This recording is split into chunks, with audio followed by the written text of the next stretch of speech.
eat leftovers with me and watch Fatal Attraction. So I got some Alfredo that I made, and then I have a Whopper, and then I got some fries from Wendy's, and then I got the ghost pepper ranch sauce. Yeah, I'll call this my plate. Mind your business. Got Tiffany with me. But yeah, let's get to it. Fatal Attraction. We watching season 7, episode 17. Enjoy. Pamela's background, we discovered that she had now I had to eat the burger. Look at the face, Lord. Detectives reach out to Pamela again and learn they may have a new suspect on their hands. Detectives learned that Michael had been the one to help Pamela escape the situation. So he not only helped her leave her ex-husband, Michael had taken his place. We kind of thought, well, maybe the ex-husband was jealous and seeing Pamela happy with Mike would take it out on Mike and kill him.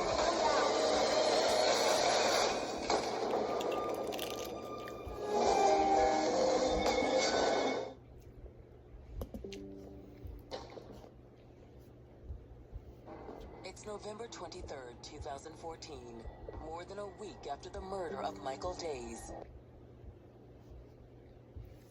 And detectives have just received word that the suspected shooter, the hooded man in the red Chevy Malibu, has returned to the scene of the crime.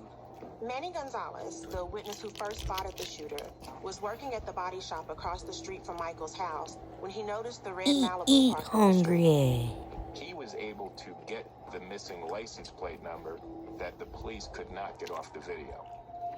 When detectives run the plate, the red Chevy Malibu comes back registered to a man named Lakev Spivey. Lakev Spivey is 22 years old. He has a fiance and a 1-year-old daughter, and they live together in the fiance's mom's basement.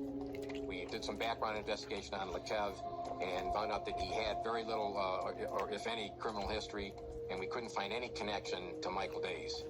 However, surveillance video clearly places Lakev and his red Malibu at Michael's house at the time of the crime.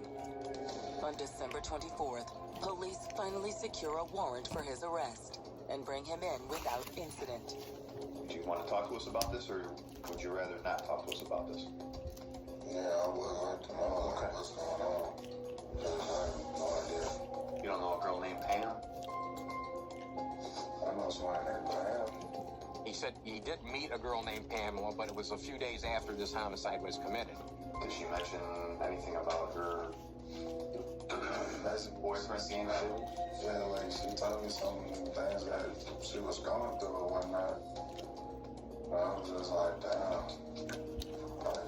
So what did she tell you? Can you elaborate on that a little bit? Like, what'd she get into with you? Well, basically, she told me that her dude wanted them to get murdered or whatever. I was like, for real? She was like, yeah.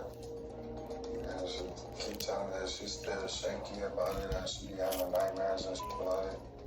It's then that detectives confront Lakev with the surveillance video that places him at the scene of the crime. And we confronted him about his car being seen in front of the house when the homicide was committed. He just kind of clammed up and, said, I have no idea how my car got there. This is your opportunity to... I mean, if something happened over there that wasn't supposed to happen, that it was supposed to go one way and it went another way, maybe there's some explanation. Or did you just go in there and shoot him in cold blood? I don't know why. You don't know what happened. At the time the homicide was committed, he claimed that he was donating plasma at the plasma center. When you go to the plasma center, do you sign in and sign out? No, like first you go in, you go online, and then you get to a computer, and then you just basically answer the questions and all of that after you give them like your birth date and your fingerprint. Hopefully we can get some information and include you with the plasma bank. We'll check that for you and stuff, okay? When detectives follow up at the plasma center, Lakev's alibi collapses. We followed up on that and found that not to be true. Detectives are now convinced that Lakev Spivey is Michael's killer, but questions remain. Police still don't know why Lakev would kill Michael, or whether or not Pam had anything to do with it. At the conclusion of their interview, detectives arrest Lakev Spivey and impound his vehicle. They got a search warrant. Inside his car was his cell phone. then